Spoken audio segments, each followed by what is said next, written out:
Hey guys, welcome back to NFL Trading Room. Today we've got a much anticipated episode. Today we're going to be bringing you our mock draft 1.0 for the 2026 NFL Draft. This is going to be entirely based on my summer scouting board. So this is not necessarily a predictive mock. This is kind of what I would do, but also kind of looking for dream fits, stuff like that in certain schemes. But this one's going to be really fun. We're using PFS Mock Draft Simulator. A couple of the pick orders are interesting, like they've got two AFC teams at 31 and 32, which would never happen outside of a trade. But we're just going to roll with it today. But yeah, let's get started. So first up, we've got the Giants on the board. With the Giants taking Jackson Dart last year in the first round, and him looking promising in the preseason. Of course, it's preseason. We'll have to see if he gets on the field this year. But they'll probably be tied to him for at least another year before they really make a decision on if he's their next franchise guy and if they want to move forward. And you could argue for D-line here, but their D-line is maybe one of the top three in the NFL. It's exceptional across the board. They've really got five pieces that would start in a lot of defenses across the league. So I stayed away from that. What I'm going to do is pick Texas offensive tackle Trevor Gooseby, who is way down on the PFF board at 90, but he is my number 4 overall player. Really tall tackle with great length, but plays with great leverage. Really uses his length to his advantage. He's a great athlete. He plays with great power. He's got strong hands. He finishes as a run blocker. Didn't even really start many games last year. Really filled in for Kelvin Banks or Cam Williams whenever they went down with injury later in the season. And Trevor Gooseby played really well, especially the Texas A&M game. He went up against Nick Scorton and Shamar Stewart and Cassius Howell, that three-headed pass rush monster that A&M had last year, and just played really, really well that game and also played well in some other games as well. But I'm really excited to see what his 2025 looks like. He may not even come out this year, but he's a guy that I'm extremely high on, and I really like his projection. And this would make a lot of sense for New York, given that Andrew Thomas has been plagued by injury quite a bit throughout his career, and you've got Jermaine Illuminor on the other side, who is a fine player, but nothing long-term. So I think this would be a rather solid pick for New York at 1. If this was reality, I would bet that they trade back to recoup some assets for someone looking to come up for a quarterback. But next up, we have the Cleveland Browns. And I think this selection is pretty obvious. It's going to be quarterback, whatever flavor of quarterback you prefer in this class. I prefer Cade Klubnik. He's my QB1 in summer scouting. But really, whatever quarterback you prefer, I think it would be the pick here for Cleveland. Cade Klubnik, a guy that's got all the tools. He's got a really good arm. He's a great athlete. I thought he showed great accuracy down the stretch last year, able to really attack down the field within Clemson's offense. He's got a lot of weapons back this year, so we'll see what 2025 looks like for him. And we'll see, what happens against LSU coming up. And that'll be a fun game. But really excited to see Cade Klubnik in 2025. Really, really improved as the season wore on, and he's the guy that I'm really high on. He's my 11th overall player and my quarterback 1. So based on the big board, a bit of a reach here, but you're always going to reach for a quarterback here. And I'm really excited to see his continued improvement in 2025.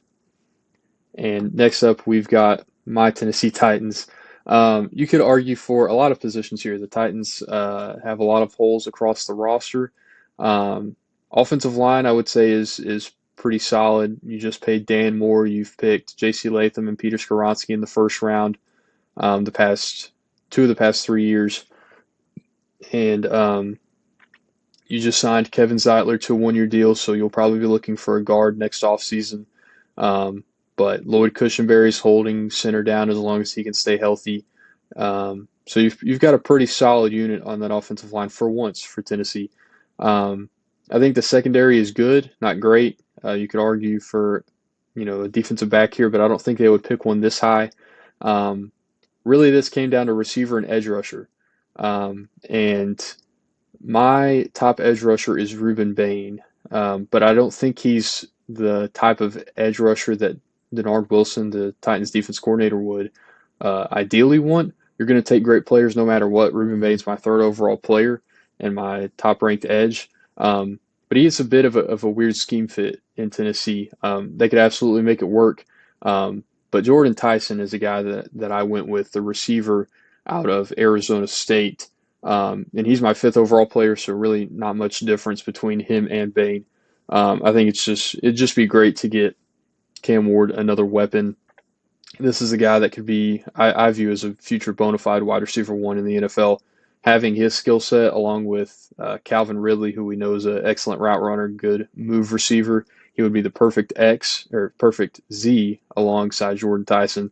And then you've got, Alec Iomanner and Chimere Dike, the two rookie receivers for Tennessee, would really give Cam Ward a nice young stable of pass catchers in that offense. And even Gunnar Helm, too, the rookie tight end as well, would really, just start to build up that offensive infrastructure for Cam Ward. I just think this would be a great pick. Whether you go edge or receiver here, I think either would be great. But I just leaned receiver here. And then next up, we have the New York Jets. And again, we're going to be taking quarterback here, whatever your flavor is. But we're going to be going with Fernando Mendoza out of Indiana. And quick side note, I forgot to mention at the top of the episode, we're not taking Arch Manning in this class. He kind of shot down some rumors, but it's been pretty clear, both according to sources and Archie, his grandfather, that he is going to go back to Texas in 2026 and play out at least 4 years. He may even go back for a fifth year. Who knows? Because he redshirted his freshman year. But he's going to at least stay until he gets his degree. That's the Manning way. That's how they've always done it. And so I just don't see him coming out in this class based on the reports we have now. But Fernando Mendoza. So the Jets signed Justin Fields, and he is a Band-Aid. He's not going to be a long-term option. He could prove me wrong, but he's, come off his Chicago career, his Pittsburgh career. Nothing has changed a whole lot. So I think quarterback is going to be the play here after a 1 year season from Justin Fields in New York. Fernando Mendoza is a guy that wins from the pocket. He's got a great arm, great accuracy. He's not maybe as mobile as you would like at this selection, like this high of a selection. But I'm not drafting or paying a quarterback to run. I'm paying them to sit in the pocket and throw. Now, you do need some, extension once a play breaks down. And Mendoza's fine at that. There's some times where he's, hangs in the pocket a little bit too long, which is pretty rare for quarterbacks nowadays. But I really like his ability as a processor, his ability with his downfield accuracy, short accuracy. Just his overall game is really intriguing to me, and I think it translates perfectly to the next level. And then next up with the Saints, we're just going to keep going with quarterbacks here. We're going to go with my quarterback 3, Lenore Sellers. I'm not as high on Sellers overall. He's my 37th overall player. And even though I vault quarterbacks a little bit higher on my big board, you're just going to have teams scraping for any quarterback that they can find with a pulse. With just the bad quarterback play that goes on at the bottom tier of NFL teams. So I think the Saints would take a shot on really any quarterback here. Here I've got them taking Sellers. Spencer Rattler just won the job down there for the Saints over their recent second-round pick, 40th overall, Tyler Shuck. So clearly they don't view Shuck as worthy of a starting job right now. And since he's about to be 26 years old, I can't see that changing much. And Spencer Rattler certainly nothing to write home about. So I think Sellers would be a fine pick here if he has a good 2025. He's another guy that I think would go back. Would be my projection for him right now. But he's a guy, great arm, great size, exceptional athlete, has to hone in the accuracy, really has to hone in some of the processing. I think he gets to the right read a decent amount, but I think he's just too slow in getting there. So always, kind of being faster as a processor is going to be key for him moving forward. But with the Panthers up next, we are going to have our first edge rusher come off the board, and it is going to be Reuben Bain out of Miami. Carolina has probably the worst edge room in the NFL. It is dreadful. That's why they picked two edge rushers very high last year. I believe both were in the second round, Princely Umanmielen and Nick Scorton, two talented guys. But I don't really see either one of them being a true number one. I think they could both be really good number twos on a pass rush unit. And of course, you've got Derek Brown there in the middle, who's just an absolute monster, maybe the most underrated player in the NFL. But Reuben Bain would be a dynamite pick here. 6'3", 275. I think he's got good length. Maybe not exceptional, but I think he's got more than enough length.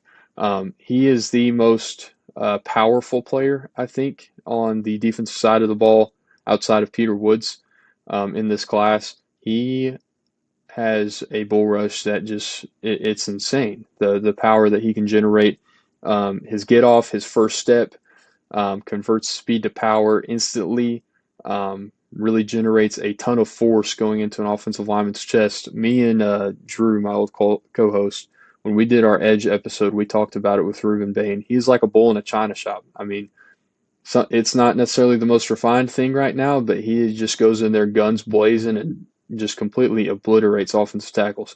If he can get any technical refinement down outside of his bull rush, I think he could arguably be the number one pick, definitely a top 3 pick.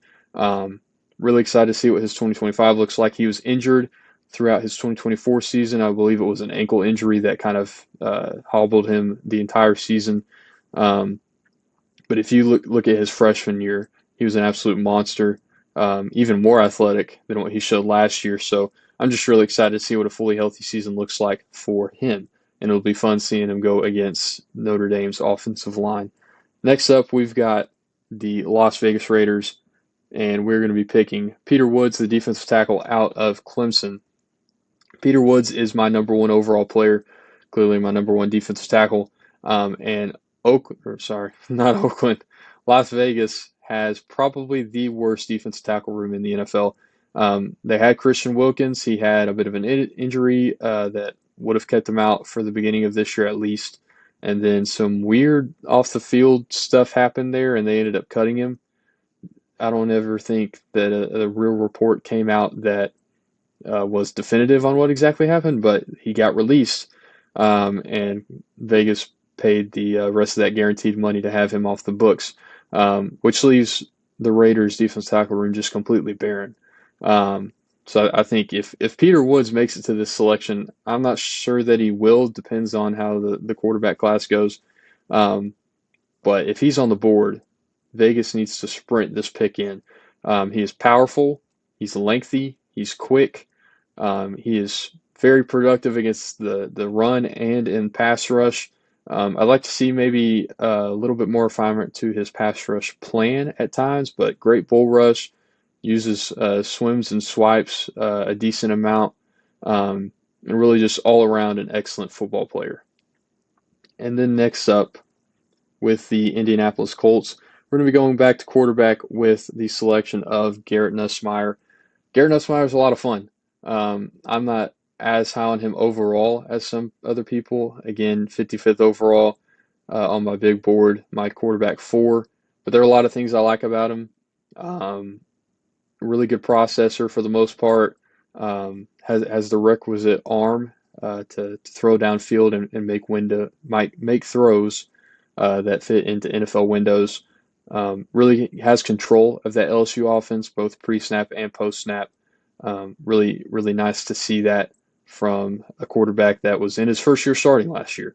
I think a couple of the things that he can work on, I think the pocket presence for the most part is really good. But he has this tendency to really drift left in the pocket. That was something that came up a lot on his Ole Miss tape, and his Ole Miss tape was maybe his most fun. If you look at the box score, it wasn't very impressive, definitely not the completion percentage, but then you go and watch the game, and he was, at least for the entire second half, just on target every single time and didn't get a whole lot of help from his LSU pass catchers in that game. Ended up winning, but mostly due to Garrett Nussmeier being just on one that entire game. But I do like Garrett Nussmeier, not as much overall as maybe some others. Some of the size scares me. He's listed at 200 pounds, and I he looks like he's about 200 pounds, but it's kind of a pudgy build. It's a little weird, and he's short. My comp for him is Baker Mayfield. I think at least bodily, he very much mirrors Baker Mayfield, um, but he also has that gunslinger to him. I think he could end up, in a higher tier than Baker Mayfield. Of course, Baker Mayfield's been terrific the past couple years with Tampa Bay. So if Garrett Nussmeier turns into that for Indianapolis after the complete quarterback debacle that they've had since Andrew Luck retired, then that would be splendid for the Colts. Um, but I think with a new regime probably coming in, with Shane Steichen probably getting fired at the end of this year, if I had to guess, probably a new front office. They're probably going to want to get their guy at quarterback, and I think Garrett Nussmeier could be that. Next up with the Dallas Cowboys, we have them taking Jeremiah Love, the running back out of Notre Dame. Um, just an excellent football player, my sixth overall player. Um, He's not Ashton Genty, but he's close. Really fast, really good vision, really shifty. Maybe the best vertical explosiveness that I've ever seen on a football field. This dude hurdles probably once a game, and it's always effective. I don't remember a time where he didn't clear someone while hurdling. Um, and I can't say that about really anybody else that I've ever watched at this position. Um, but just a complete running back. I would like to see some more work in the receiving game. I didn't love him as a pass protector. I thought he was fine, um, and I didn't see a ton of route diversity from him. But an interesting part of Notre Dame's offense, they would split him out at wide receiver. They wouldn't ask him to run any complex routes, but they would split him out and run like a slot fade or something like that, which was very interesting. I thought he had good hands. So I'd like to see him used more in that sort of way. But I'm really excited just to see um, what another season of Jeremiah Love can look like. Hopefully he stays fully healthy. He's had a couple injury scares, both in the playoff last year and this offseason. So hopefully he stays fully healthy. And I think he would be an excellent addition to that Cowboys offense. They've been looking for a solid running back for a while. Of course, they lost Tony Pollard in free agency to the Titans, and since then it's been a bit of a revolving door, and they haven't been very productive at the running back position. So with the NFL really moving back towards that run the ball mentality, and valuing the running back position again, I think this would be a great pick. Next up, the Browns are back on the clock. This is the pick that they got from the Travis Hunter trade this past draft. And I have them to pair with their new quarterback, taking Mekhi Lemon, the receiver out of USC. Mekhi Lemon is my wide receiver 2. He is my 9th overall player, so right in line with the value there. Maybe the best route runner in this entire class. In my opinion, it's definitive. Some other people may disagree, but the separation he creates at any level of the field is exceptional, both vertically, horizontally, outside the hashes, over the middle of the field. Anywhere you ask him to run a route, he creates separation. And he's stronger than you think at his size. 5'11", 190 pounds, but plays like he's about 6'1", 210. Gives effort in the run game. He's a rack threat. Good contested catch numbers for his size. I believe he only had one drop last year, so good hands. Of course, he's not big, so some people may be turned off by that at this high of a selection in the draft. They may want that true X receiver, something like a Jordan Tyson. But Mekhi Lemon would just be an absolute ball of electricity for Cleveland, something that they desperately need. And I think, say Jerry Jeudy pans out and Cedric Tillman becomes a solid X receiver for them, I think that would create a really nice receiver room. Of course, you have David Njoku down there at tight end, and they've got a solid offensive line. It's definitely been on the downturn the last couple of years as some of those pieces have gotten older, but I think this would be a great pick for them moving forward. Next up, we have the Seattle Seahawks, and they're going to dip back into the offensive line bucket with the selection of Spencer Fano, the tackle out of Utah. Spencer Fano, may be my favorite player in this class. He was my tackle one until I watched Trevor Gooseby, so he's my tackle two now. But he is my eighth overall player. Just really powerful player. He's insanely athletic. He's the most athletic tackle in this class. He moves like a tight end. He does need to add some weight. He's about 6'6", 302 is what he's listed at right now. Does need to add some weight to that frame. Um, but just he's the run blocking tape is the best I watched in this class. Just displacing people, just absolute mean streak. Especially once he gets to the second level, linebackers are absolutely deleted by him. Just really quick pass set. I don't think the pass protection is as good as the run blocking tape, but I didn't see many problems with it. Um, the feet in pass protection, especially when he's trying to mirror an inside counter, is exceptional. Just great foot speed in those types of situations. Um, but with Seattle taking a offensive lineman last draft in the first round in the form of Gray Zabel out of North Dakota State, he was a tackle there, and they moved him to the interior. Um, I believe he's either playing left guard or center this year. I would guess left guard. And Spencer Fano may do the same. He's not got great length. That's probably the biggest knock on him, of course, aside from the need to add weight. Um, so he could be a guy that kicks in. I'd be intrigued to see if he gets any reps at even center at the Senior Bowl at the end of this season. Um, but I think he could absolutely stick at tackle. I think a lot of people look at arm length and it's more of a threshold discussion. Like, do you meet a certain threshold? And some NFL teams still hold themselves to that. But you could look at a guy like Rashawn Slater, who's been an excellent tackle with the Los Angeles Chargers. Didn't have great length coming out of Northwestern, but used the length that he did have well and played with great pad level, great hand placement. If Spencer Fano can get to that level of technical refinement, absolutely he can stick at tackle. Um, and Seattle's got Charles Cross on the left side. They've got Abe Lucas on the right side, who has been a solid player when he's been healthy, but he's never healthy. And so you could patchwork that position if you wanted to, or you could move him into right guard where Seattle's had a lot of problems. But I think overall, wherever you put him on the offensive line, this would be a great pick for Seattle. And next up with the New England Patriots, I'm not going to let him fall any farther. We're going to pick Caleb Downs out of Ohio State. I'm not the highest on Caleb Downs. Excellent football player. A lot of people have him as the number one player in this draft and say he's generational. I would disagree with that, but he's an excellent football player. He is my 15th overall player, my top ranked safety. And of course, safety isn't the most valued position.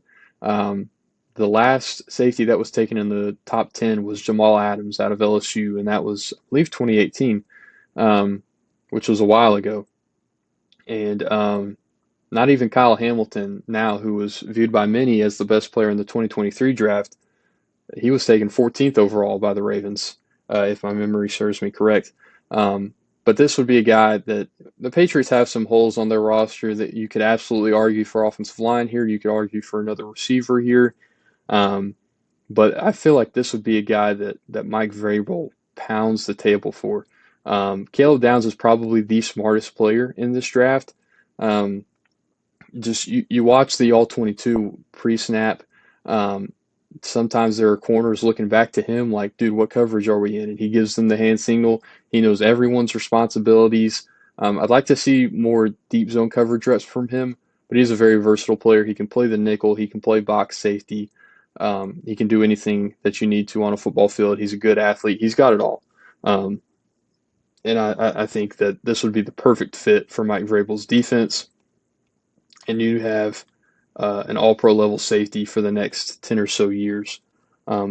Next up with the Los Angeles Rams, this is the pick they got from Atlanta in this past draft, where the Falcons selected James Pierce when they traded back up into the first round to select him. And I'm going to have the Rams taking Jermod McCoy, the cornerback out of Tennessee.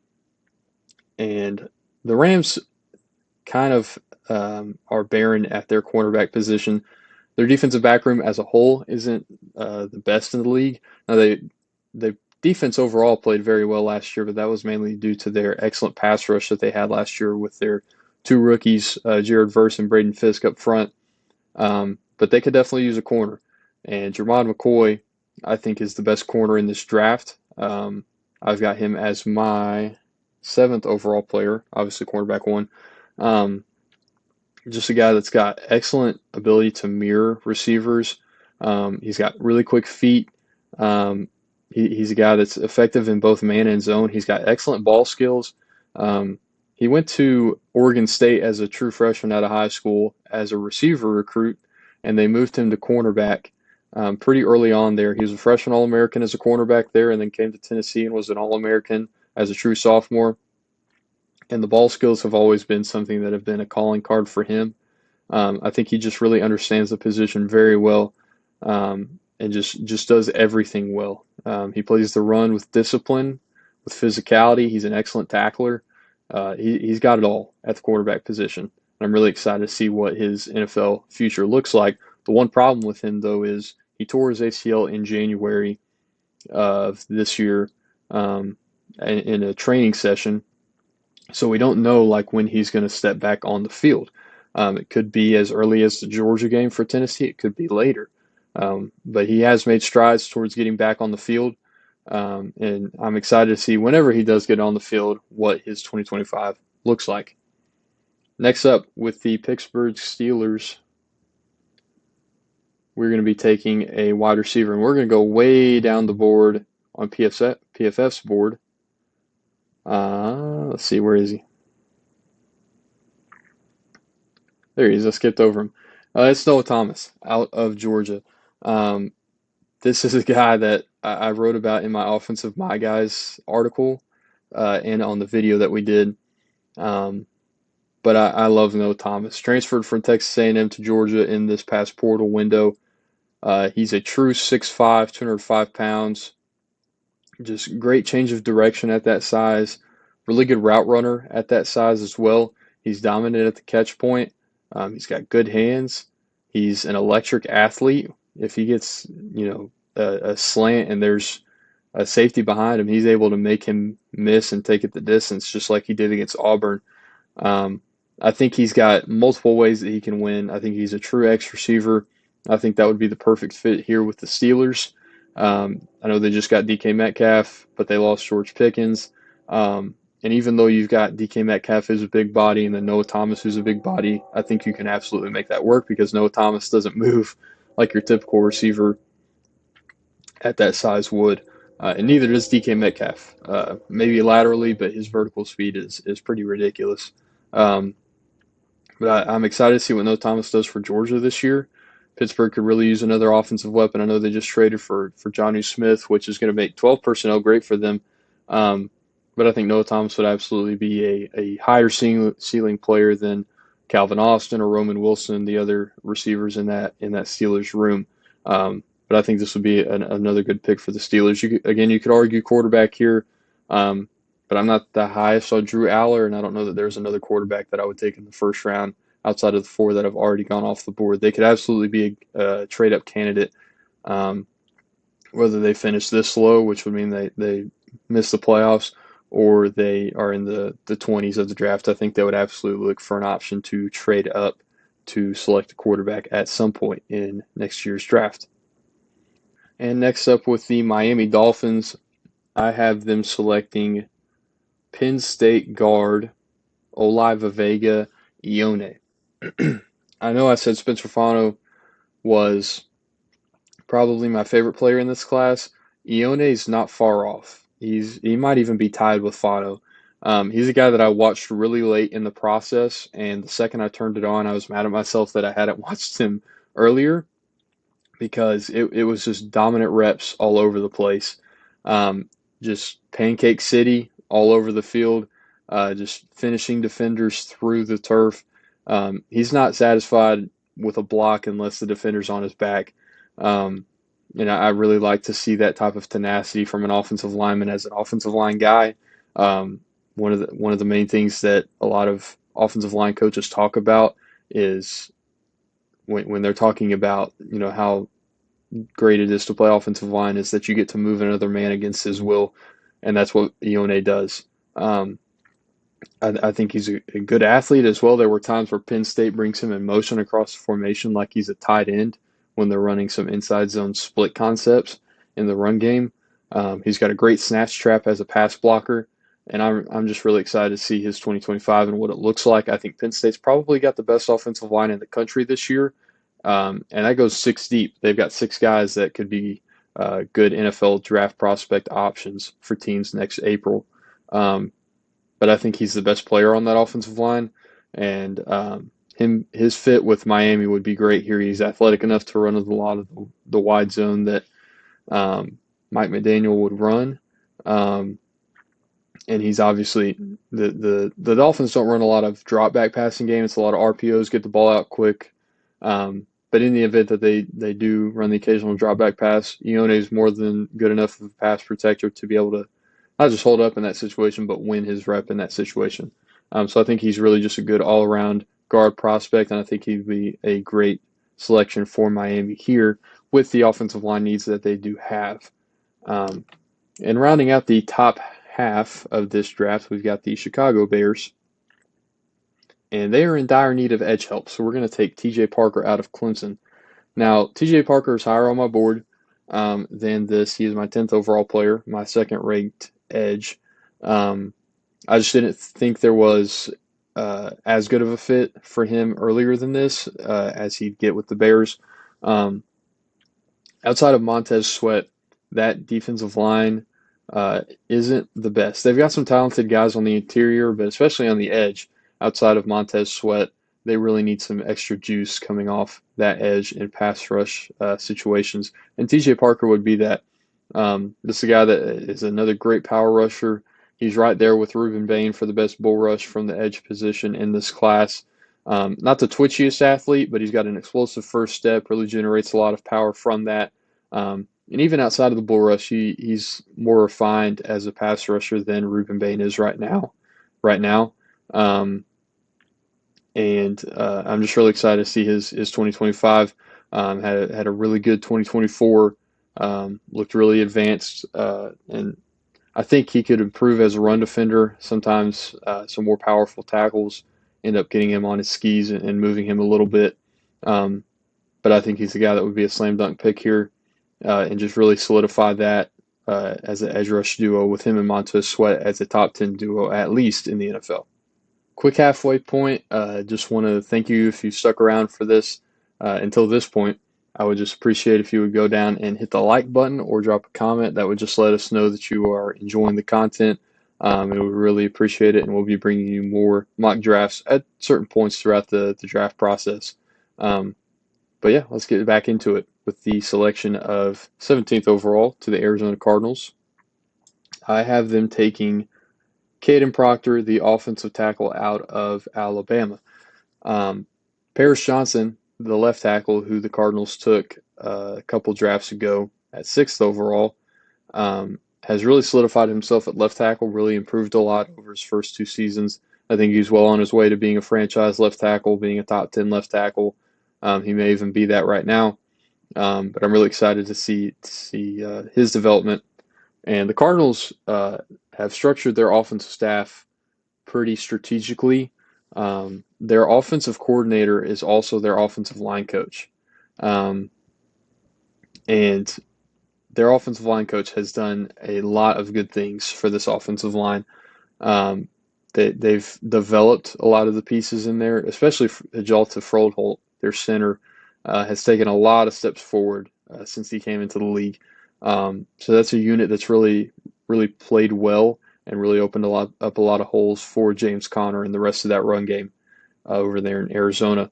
But with Caden Proctor, I think he would be the right tackle in this situation. They've got Jonah Williams right now, and he's played fine. He's been serviceable, but I don't think he's anything long-term for this team. I don't think they necessarily want to be tied to him super long-term at that right tackle position. Of course, Caden Proctor is a left tackle, but I think he would make the transition to right tackle.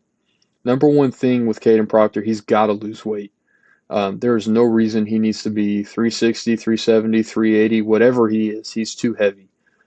He's a nimble athlete for his size, but he's just flat out too big. he's lengthy enough and strong enough to where he can mitigate some of that by pushing edge rushers beyond the back of the pocket, allowing his quarterback to step up. But he's a struggle in space against more athletic edge rushers. Now, he is probably the strongest player in this draft class. If he gets his hands on you, the rep is over. There are highlight reps throughout his tape where he's just planting guys, not even necessarily in the run game, but in the pass game too. The one that comes to mind is Dylan Stewart from South Carolina. He tries an inside counter, and Caden Proctor strikes him in the chest and drives him into the turf. So really powerful player, but again, he's got to lose weight. If he gets down into that 330 range, that would be ideal for him, I think. But we said this about him coming out of last year, and he's coming to this season probably even heavier. He looks heavier on tape from what we've seen from spring practice, or not from spring practice, but training camp.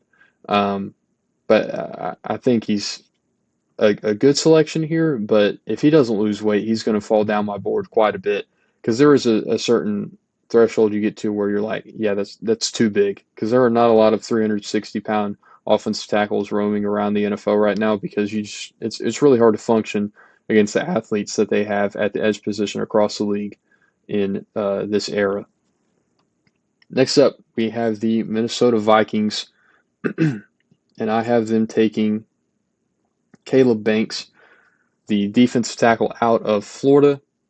He is my second overall player, my second ranked defensive tackle. So my top two players on my board are defensive tackles. And if you extend down to Reuben Baines, some guys think he could move inside. So if you're in that camp, then I have three defensive tackles in my top three. But Caleb Banks is such a special player. I really didn't want to have him fall this far down the board, but there were just some other needs that some teams needed outside of defensive tackle, even though defensive tackle is becoming not necessarily a premium position on the level of like an edge rusher or a receiver, but it's close. In Minnesota, they signed a couple of veterans in the form of Jonathan Allen and Javon Hargrave. Good players at this stage in their career, but they're definitely approaching the end of their careers, I would say, at least the end of their primes. Excuse me. But Caleb Banks is just an athletic freak. He's 6'6", 330 pounds. He moves like he's about 270. He's got great length, great get off. Really advanced as a pass rusher. I might argue that he's the best overall pass rusher, regardless of position, in this entire draft. Just really advanced stuff across his season of tape. And really, once you get to the LSU and Ole Miss tape, that's where you're like, okay, yeah, that guy's probably a blue chip player in this class, at least for me. And I don't think he's a slouch against the run either. He's able to hold up and hold his ground. He's more of a penetrator right now in the run game, I would say, instead of a take-on blocker. I prefer the guys that take on. But if you're effective in getting past blocks, I don't really care how you do it. He's a great penetrator. And I think this would be a slam dunk pick for Minnesota. Continue that defensive dominance that Brian Flores has instilled up there as their defensive coordinator. Next up, the Denver Broncos are on the board, and we're going to be taking the center out of Auburn, Connor Lew. Denver's got a really good roster across the board. Not a lot of holes that you can find right there. And Connor Lew is one of the higher ranked players on my board that hadn't been drafted yet. And they've got a good offensive line, but that center position is probably the glaring weakness. And I think Connor Lew would be a great selection here. He's a guy that's insanely athletic. He's maybe the most accurate blocker at the second level of the defense, picking up linebackers and safeties that I've watched in this class. Needs to add some weight. He can struggle with the anchor at times. He's 6'3", 300 pounds, but needs to still add some functional strength. And he does lack length. There are some longer armed defensive tackles who are able to get into his chest and drive him back. Deion Walker is one that comes to mind from Kentucky last year.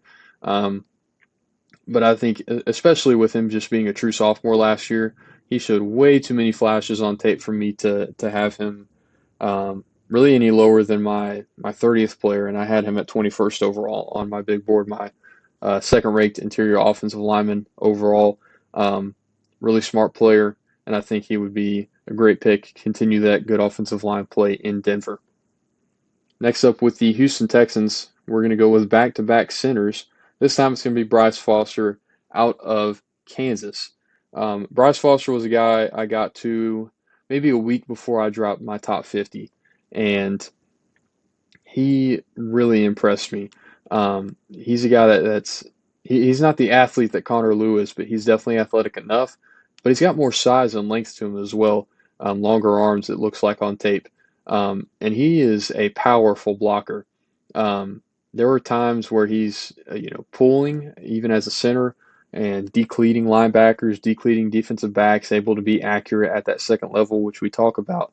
But my favorite part of Bryce Foster's game was in pass protection. If he drops into pass protection and he's not got a one-on-one situation, his head is on a swivel, constantly looking for different blitzers or extra rushers, whatever. And I'll put it in the B-roll for this clip.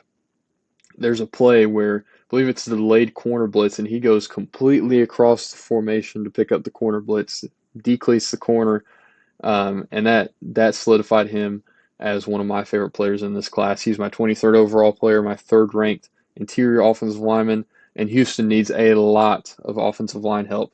You could argue for really any offensive line position here, but Bryce Foster was the one that made the most sense for me. He's a guy that could play guard, I think, as well, but he would play really any of those interior positions for Houston, and I think he'd be a great pick there.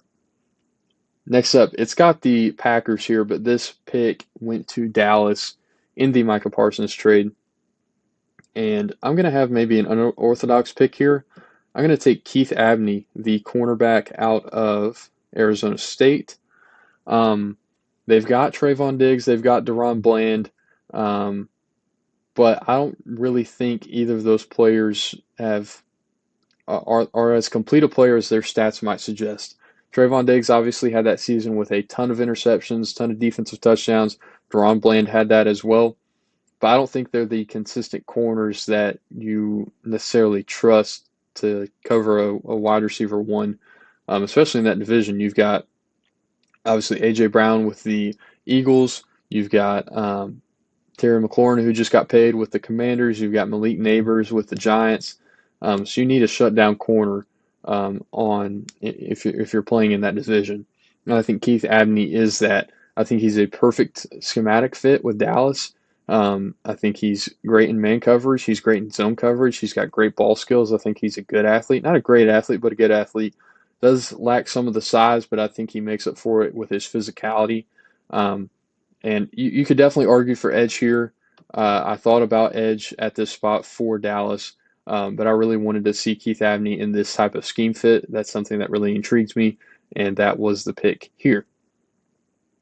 Next up at 22nd, this is where we're going to take an edge, and it's going to be Keldrick Falk out of Auburn going to the Tampa Bay Buccaneers. The Bucs, they hit on their Yaya Diaby selection. He was an edge rusher out of Louisville a couple years ago. Outside of that, they haven't had much success with their edge room recently. If you look back at their Super Bowl year, they were dominant at that position, and they're looking to get back to that level with this type of selection. Keldrick Falk is a guy he's a projection for me right now. He's really raw as a pass rusher, but man, the flashes are insanely high. And first of all, he's a high floor run defender, which is not something you see with a lot of these raw players, but he is a just absolute unit against the run. He plays with great length. He's 6'6", listed at 285. I don't think he's quite that heavy. I'd say he's probably around 270. But a great athlete. Just really good speed off the ball, good get off, good acceleration. Plays with a lot of power and a lot of strength. And I think if he develops any sort of pass rush plan, he could be a guy that vaults himself into a top 10 pick here. Again, it would be a bit of an interesting schematic fit for them, because they do like a lot of those 3-4 type edges where they're able to drop in coverage and be a little bit more multiple. But at this stage in the draft, with the hole that the Buccaneers have at edge, I think it's a bigger need than really anywhere else on their roster. I think Keldrick Falk would make a lot of sense here, and he's a guy that you can kind of move across the formation, which I would assume would intrigue Todd Bowles there. Next up at 23rd, for the Los Angeles Chargers, I'm going to select Francis Mauigoa out of Miami.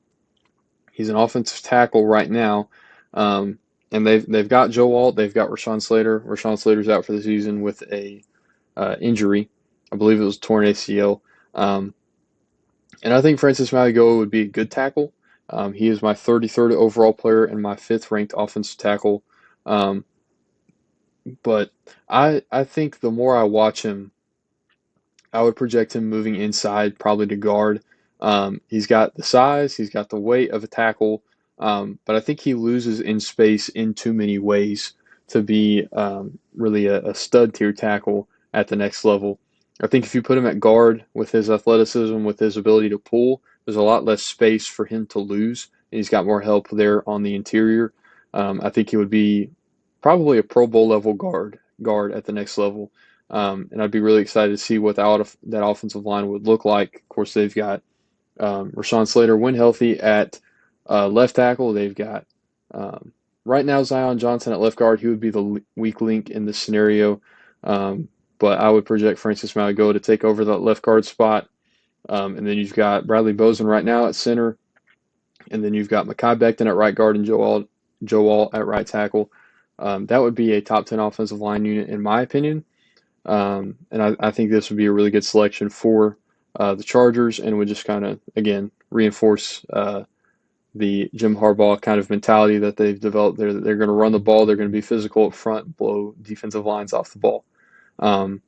Next up with the Commanders, this is another team that is in desperate need of edge rush help, and I have them taking Mateo Uiagalelei, the edge rusher out of Oregon. He is at 26th on my board, my fourth ranked edge. 6'5", 270, plays with great length.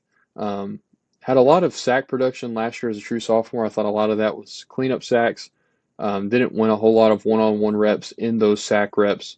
But he's a guy that I thought he continued to develop as a pass rusher as the season went on. Really high floor run defender, gives a lot of effort in that phase of the game. Strong player, able to anchor down. And I think as he continues to develop as a pass rusher, I really like his upside. He's not some insane athlete, but he's definitely got the requisite athleticism to be effective there. And I think he would be in the mold of a Dorrance Armstrong, not as a level of player, but Dan Quinn kind of wants that style of defensive end, and I think Mateo Uiagalelei could be like a juiced up version of that for the Commanders. But I think this would be a really good pick for them here at number 24. Next up at number 25, I have the Cincinnati Bengals selecting Toledo safety Emmanuel McNeil-Warren. McNeil-Warren was a guy that I watched one day before dropping my top 50. One of the guys that I really respect in the industry, James Foster, is high on him. And after coming away from his tape, I may have even been higher on him than James Foster is. He's a guy that's 6'2". I believe he's 205 pounds, and he looks like it on tape. He covers a lot of ground with his size and his wingspan. But he's also an exceptional athlete. He's really able to accelerate in a lightning flash. He's got quick feet. He's effective in man coverage, but he's really effective in deep zone. Really able to flip his hips, find the ball, and high point the ball. Really good ball skills. Always seems to find a way to make a game-changing play, whether that's with a forced fumble or an interception. But I think he'd be the perfect addition to this dreadful Bengals defense. I think the safety room there is really in need of some help, and hopefully they can actually sign their first-round pick earlier than when they signed Shamar Stewart, and hopefully not have as drama-filled of an offseason there from that standpoint. Next up at 26th overall, I have the Los Angeles Rams back on the clock with their original pick, and they're going to take Isaiah World, the tackle out of Oregon. Isaiah World was a transfer from Nevada in this past offseason, going up to Oregon now. Really excited to see not just him against better competition, but Oregon's offensive line coach is one of my favorites. Really does a good job developing offensive line talent. Always has good offensive lines up there ever since Dan Lanning has arrived in Eugene, Oregon. And I'm really excited to see how Isaiah World develops. He's listed at 6'8". I don't think he's quite that tall. He's probably more around that 6'6" range. But I think he plays with really good leverage for that height. I think he's got great length, and he's a great athlete. Anytime I see a tackle be able to reach a two technique, that really surprises me. He's my 29th overall player, my fourth ranked offensive tackle. A lot of people are high on Isaiah World. Some may even have him going earlier than this. But I'm really excited to see what he does at Oregon. And I think this would be the perfect pick for the Rams with Alaric Jackson, their left tackle, having a lot of injury concerns lately, and their right tackle, Rob Havenstein, probably nearing retirement. So they will be in the tackle market in the near future, and I think this would be the perfect pick to kind of jumpstart that. And next up at 27th overall, the Lions are on the clock. And we're going to go back to the edge rusher category. And this is probably going to be another one that surprises people. It's going to be Anthony Lucas out of USC. He was a guy that transferred over from Texas A&M a couple seasons ago. And he has not had the production that you would probably look for in a first-round pick from a sack perspective. This is kind of another Shamar Stewart situation. He affected the quarterback all the time. Great pass rush win rate, great pressure rate. He just never seemed to actually finish as the quarterback, but he did affect the quarterback a lot. And he's listed at 6'5", 285. Again, I don't think he's quite that heavy, but I think he's got good length. He's a great athlete. He's got really good get off, and there were times throughout his tape where he broke out a really refined pass rush plan, able to win with swims and different hand swipes. I think if you're betting on the upside here, which the Lions tend to do sometimes, Anthony Lucas would be a really good player. I think in this defense would be a slam dunk pass rush duo with him and Aiden Hutchinson if he hits his ceiling. And that's one of the only holes that you can poke in the Lions roster right now. We're going to move on to the 49ers here at 28th, and I have them taking Dylan Thieneman, the safety out of Oregon. He transferred over from Purdue, had an electric freshman season in 2023. Bit of a down year last year. I thought he was misused a little bit in Purdue's defensive scheme. But I think he's, again, a really smart football player. He's my safety 3. He's a top 30 player for me. I really like his zone IQ, especially at the intermediate portion of the field. I think he's got good vertical athleticism. I think he's a little stiff side to side, laterally. But I think he could be a guy that plays deep. I think he could be a guy that plays the intermediate portion of the field as a box safety. He's a good tackler for the most part. And I think he's just a really high floor safety with also some high end upside as well. And the 49ers safety room has been, even with their injuries last year, the safety room was not very good for them last year. So really kind of getting a really steady, solid player that has good upside at this position would be a great pick for them here at 28th. Then moving on to the Kansas City Chiefs. I have them going back to the edge rush category and taking Cassius Howell, the edge rusher out of Texas A&M. In 2024, Cassius Howell transferred from Bowling Green to Texas A&M and had a really good season for Texas A&M as the third edge rusher there behind Shamar Stewart and Nick Scorton. Might be the best edge athlete in this class. It's probably Mason Thomas out of Oklahoma, but Cassius Howell is an exceptional athlete. Probably the best spin move I've seen in a long time. It happens, if you blink, you'll miss it, and you'll wonder why he's 5 yards from where you just saw him. But even outside of his spin move, there were some times where he broke out a bull rush, and it was effective at his size. He's about 6'4", 245, so you wouldn't expect necessarily a good bull rush out of him, but he was effective with it the few times he used it. And he was even able to win with some swims and swipes. And he was excellent in coverage. There was a rep against LSU where he's dropping against Mason Taylor and makes a play on the ball in the end zone, saving a touchdown, which was just exceptional. Cash Howell is just a guy that I'm really high on, would add a lot of juice to that Kansas City edge room. They don't have a lot of juiced-up athletes at that position. George Karlaftis is a good player, but he's not probably to the level that you would want your best edge rush, pass rusher to be. Of course, they have Chris Jones at defensive tackle, but Chris Jones had to play a lot of edge last year for them because they were so bad off the edge in pass rush situations last year. Um, but I think he would be a really good selection here. Would add a lot of speed and athleticism to that position group for the Chiefs. Next up, with the Philadelphia Eagles at 30th overall, I have them taking cornerback Will Lee out of Texas A&M, so back-to-back Aggies here towards the end of the draft. Will Lee is an awesome player. He's my 22nd overall player, my third-ranked cornerback. 6'3", 190 pounds, and looks like it on tape. He's got great length. He's a straight-up dog on the field. You don't have to question his competitiveness at all. Um, he'll, especially against Texas, when he was covering Isaiah Bond, just absolutely outworked him, out-physicaled him all night long. I think he's a good athlete. He at times can have some trouble changing direction, but that's something you see for a lot of these taller corners. But it's not necessarily a negative, I would say. It's definitely better than average for a corner of his size. And I think he plays the ball well. I think he's effective in both man and zone coverage. I think he's a smart football player.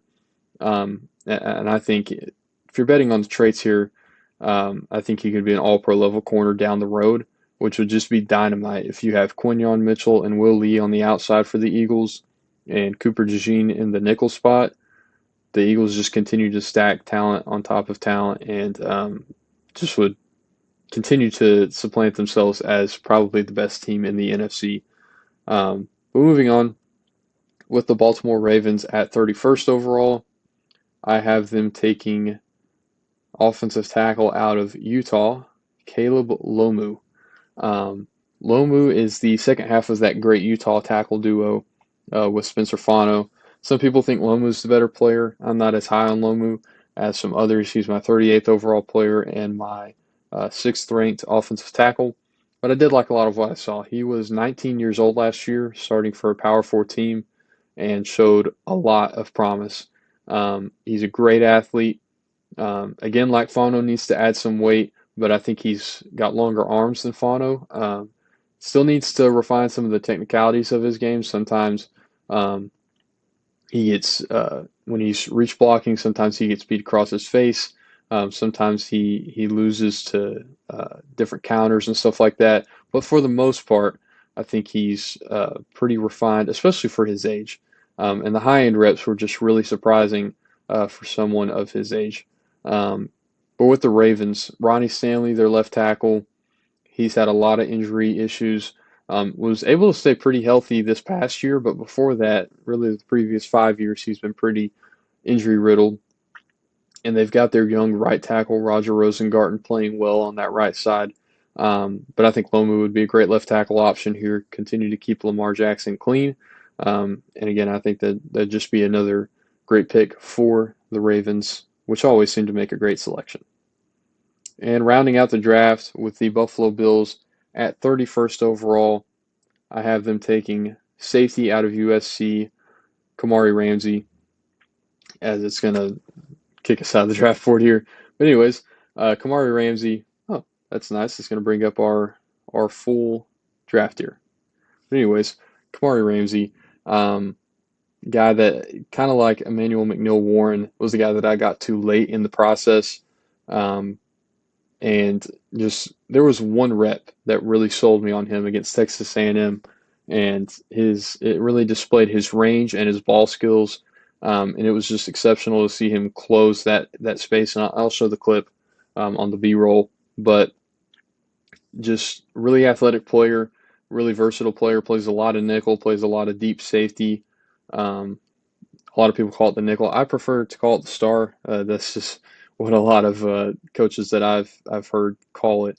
But whether you call it the nickel corner, star, whatever you call it, he would be an exceptional player there. He'd be a great deep safety. I don't know that I would stick him as a box safety. He's not the best tackler in the world. His missed tackle rate is very high, and he lunges a lot in open space, trying to make a highlight tackle instead of a form tackle. So got to clean that up. But in coverage, he's exceptional. Really like his ball skills, really like his athleticism, and Buffalo's safety room is probably the biggest hole in their team. Cole Bishop's been a fine player, but they've also got Taylor Rapp back there, who's probably nearing the end of his career. So I think Kamari Ramsey would be a great selection for them there. And that'll conclude this 1.0 mock draft.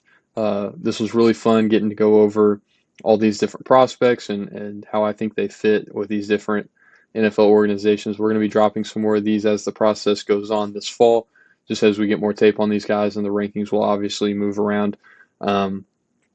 But I really enjoyed this. Again, if you enjoyed this, thank you for sticking around. If you would just drop a like or a comment, that would really help us out. Just let us know that you're enjoying this type of content. We're going to be bringing you mock drafts. We're going to be bringing you breakdowns, maybe some different episodes with some other podcasters and draft analysts down the road. But yeah, thank you guys for watching. This has been NFL Trading Room. We'll see you guys next time.